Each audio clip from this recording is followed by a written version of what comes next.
What's up, guys? It's Coach Grant with First Down Training, and today we're going to be breaking down some of AMARI Cooper's route running, okay? So we're going to be talking about this sluggo route and just how you guys can run a perfect sluggo route, what you can do to get as much separation as possible from the DB. So I hope this video gives you guys some value, gives you some ins and outs of just double moves and what it takes to get a DB to actually commit on a route. But also, fellas, if you're a wide receiver and you want to get stronger, you want to be more explosive off the line of scrimmage, you want to honestly improve your speed at the top of the route, check out that very first link in the description, fellas, for a 2-month-long wide receiver gym bundle. So it's 2 months of specific exercise with sets and reps, rest days, conditioning days, all the above, all worked into a specific 2-month-long plan for wide receivers specifically. It's not just exercise you could find anywhere else. It's exercise specifically for wide receivers. So I hope we get you guys on that soon. Very first link in the description. Let's get started here. So this route here from AMARI Cooper, very important that we talk about how well he's able to sell this route, right? So again, we got this DB in off coverage. He's far off, right? This is probably like 7 yards off, maybe 5 to 7 yards off. So I got to really actually sell this slant to really get him to commit. This is what's going to get me open.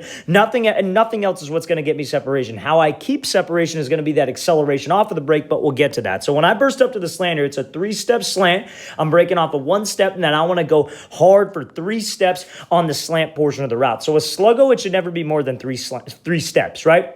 If it's like an out and up, sometimes you see guys take 5 steps depending on the split. If it's like a post out, sometimes you guys see guys take 5 steps towards the post. But on a sluggo, it's pretty standard. It's 3 steps on that slant break to really get this guy to jump, okay? And it's really the same principle as like if you were going to be running just a whip route where you break it back to the outside or a jerk route or whatever it is. But in this case, it's a sluggo. So the 3 things that are going to get me as much space as possible are going to be speed, right? So I got to be fast to the break. I can't be chopping my steps. I can't be slowing down. It's going to be body language. So I got to commit my hips and my shoulders, and I got to make sure that my eyes are either going straight forward or they're looking back at the ball, or looking back to the quarterback. So when he breaks off here, it's 1. So the first thing that snaps around are eyes. And usually when you give those eyes, the hips and the shoulders somewhat commit, but you really got to think about it. You really got to rip these arms through to be able to get your shoulders and hips down this angle, and then he stays in stride. When you guys can stay in stride with your steps, that's how a DB feels that you're actually running a slant. So many guys work double move routes. They'll burst up, then they'll break here, and they'll take 3 stoppy steps. So just go 1, 2, 3, and it's 3 quick steps.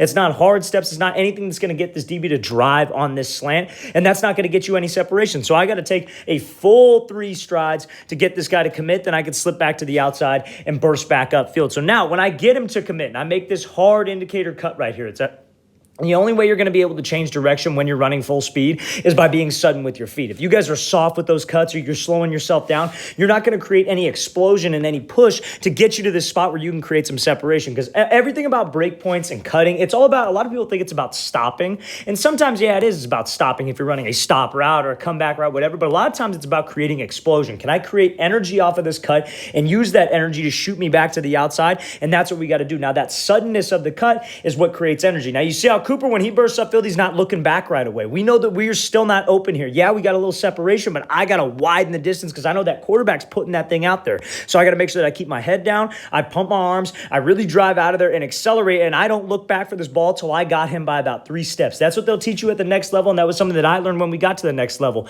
It was that you're not looking back for that ball till you get some separation. You're not looking back for the ball when he's right hip to hip with you unless you get to a certain point. But if on a double move like this, let's get open first, then let's look back for that ball so I could get open. And that's exactly what Cooper does. That's a perfect route right there. Let's watch the thing again, full speed one more time. Great job by Cooper going 3 steps, being sudden with his feet, using that explosion off that cut, and really driving out of this break.